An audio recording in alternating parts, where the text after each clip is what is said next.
Assalamualaikum warahmatullahi wabarakatuh. Apa khabar murid-murid semua? Ma'alimah doakan murid-murid semua sehat insya-Allah dan berada di bawah lindungan Allah Subhanahu wa taala insya-Allah. Baik, hari ini Ma'alimah nak menyampaikan satu tazkirah, sekadar peringatan tazkirah kepada kita semua tentang Ramadan. Tajuk spesifik lebihnya Ma'alimah nak cerita pasal tarawih lah hari ni. Okey. Tarawih ni adalah perkataan yang diambil daripada bahasa Arab, bahasa Melayu diambil daripada bahasa Arab. Tarawih, at-tarawih, salatut tarawih. Itu asalnya daripada bahasa Arab. Okey, apa maksud tarawih ni? Tarawih adalah solat sunat yang kita dirikan selepas solat fardu Isya. Maksudnya kalau buat sebelum mayang Isya, maka tak diterima. Buat saja-saja je solat. Solat sunat tarawih ni. Sebab dia kena buat selepas fardu. Nama dah dari sunat, maka kena buat selepas fardu. Okey. Dan dia hanya ada sepanjang bulan Ramadan sahaja. Okey, bila dah lepas Ramadan nanti, tak boleh tarawih. Malam raya tu kita tarawih dah. Kalau kita tarawih lagi tu, dia kata something wrong somewhere. Okey, dah. Okey. Maka tunaikanlah solat sunat tarawih sepanjang Ramadan ini. Okey. Baik, seterusnya kita tengok kepada hukum solat sunat tarawih ni. Hukum dia adalah sunat muakkad, sunat yang dituntut. Maka bila dituntut, kalau kita buat lebih baiklah. Dah. Masya-Allah. Okey. Seterusnya bilangan rakaat. Bilangan rakaat tarawih ada dua pendapat lah. Yang pertama 20 rakaat, yang kedua 8 rakaat. Atas masing-masing. Awak nak buat 8, buatlah 8. Nak buat 20, buatlah 20. Ala kulli hal, kalau kita buat tu terbaik dah. Dah. Okey. Dan mestilah 2 rakaat 1 salam seperti mana solat sunat yang lain. 2 rakaat 1 salam. Baik. Seterusnya kita lihat kepada pelaksanaan solat sunat tarawih ni. Jom kita tengok hukum solat tarawih secara bersendirian. Imam Nawawi rahimahullah membahagikan solat kepada dua pendapat solat sunat tarawih ni. Pendapat yang pertama daripada Imam Asy-Syafi'i dan jumhur berpendapat afdal, lebih baik solat tarawih secara berjamaah.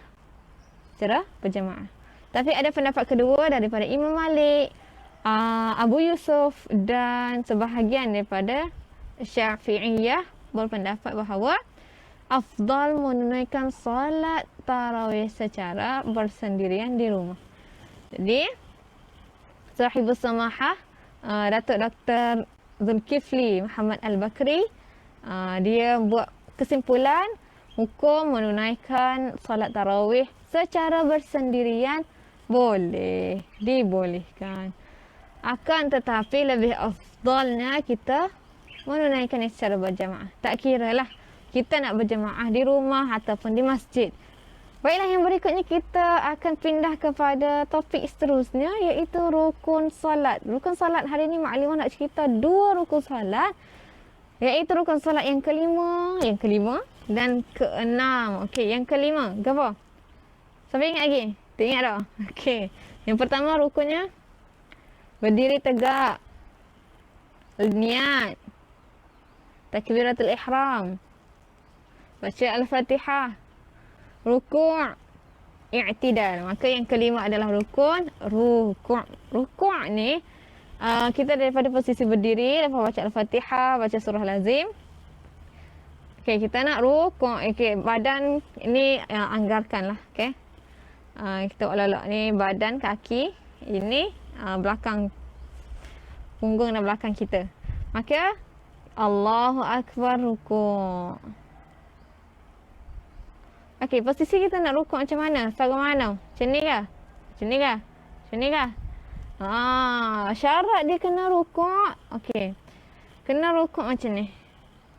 Betul. Sama betul ni, tulis pinggir belakang dengan tekuk dengan kepala ni. Jadi bila rukuk, posisinya untuk lelaki sebeginilah. Dah. Sama, rata awak punya belakang dengan kepala dengan tekuk. Dan tangan berada di atas lutut, bukan di paha, bukan di betis, di kepala lutut. Dan tangan tu direnggangkan macam ni. Untuk lelaki. Untuk perempuan, tangan kita tak lurus, tangan kita bengkok. Okey, rapat di badan. Dan tangan kita tutup macam ni, rapat. Okey. Letak di kepala lutut. Dan mata hendaklah memandang ke tempat sujud. Sama saja lelaki dengan perempuan. Dua-dua kena tengok tempat sujud. Maka apa bacaan dalam rukuk yang biasa dan lazimnya kita baca? Subhana rabbiyal azimi wa bihamdih. Subhana rabbiyal azimi wa bihamdih. Subhana rabbiyal azimi wa bihamdih. Okey? Itu bacaan yang kita baca dalam rukuk. Afdalnya baca 3 kali. Kan? Baca 1 rugilah. Sedangkan kita boleh baca 3 kali. Lagi banyak pahala harapnya. Dah. Okey. Seterusnya, selagi maklimah nak tegur, sangat-sangat tolong, sangat-sangat murid-murid jaga, hendaklah kamu rukuk bersama tamakninah. Jangan bila kita berdiri macam ni, berdiri daripada posisi berdiri ni, rukuk pak, rukuk pak. Okey, Allahu Akbar, takbir Allahu Akbar. Maklim baru nak paling muka tengok dia. Nak paling ni, nak paling ni, nak paling ni, nak paling ni, nak paling ni. Allah pak. Tak ada gapo. Tak ada tamakninah, maka tak sah salat awak. Dah. Sebab tamakninah tu pun salah satu daripada rukun. Maka tak ada tamakninah, tak sah. Maya saja. Dia kata saja-saja. Buat kerja sia-sia ni tak ada faedah. Tak payah. Dah. Maka bila daripada posisi berdiri macam ni, kita rukuk balik, baca lafaz dalam rukuk, baca 3 kali, barulah i'tidal, masuk kepada rukun seterusnya, iaitu i'tidal. I'tidal adalah rukun salat yang ke-6, dan bila kita daripada rukun ke-5 rukuk, kita bangun i'tidal, dia tak panggil berdiri dah, dia panggil i'tidal. Nah, i'tidal ni, bacaan dia dari sini, daripada rukuk, posisi rukuk, kita nak bangun ni, tak baca Allahu Akbar dah. Dah, tak baca Allahu Akbar, kita baca Sami'allahu liman hamidah. Rabbana lakal hamd. Barulah sujud. Okay, itu bacaan dia. Berbeza. Kalau daripada kita nak berpindah dari satu rukun kepada satu rukun yang lain, kita baca Allahu Akbar. Tapi berbezanya i'tidal ni, tetap Allahu Akbar, kita baca Sami'allahu liman hamidah. Okay? Baik, ini juga berserta dengan tamakninah i'tidal. Daripada rukuk, kita bangun, relax dulu. Jangan duk gaduh rukuk gini, bangun pak sujud. Bangun pak sujud. Jangan. Kena ada tamakninah, barulah sah salat kita. Okey. Dan ni maklimah sertakan penggulungan lah untuk apa yang maklimah sampaikan pasal rukun solat gini, iaitu posisi rukuk yang betul, posisi rukuk yang salah, dan juga i'tidal. Okey. Boleh tengok tu dah.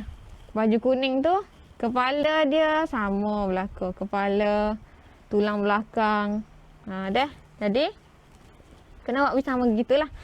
Kalau kamu tengok gambar ke-6 itu, posisi rukuknya salah. Sebab apa? Sebab kepala dia lebih ke bawah. Tak boleh, dia kena sama. Okey?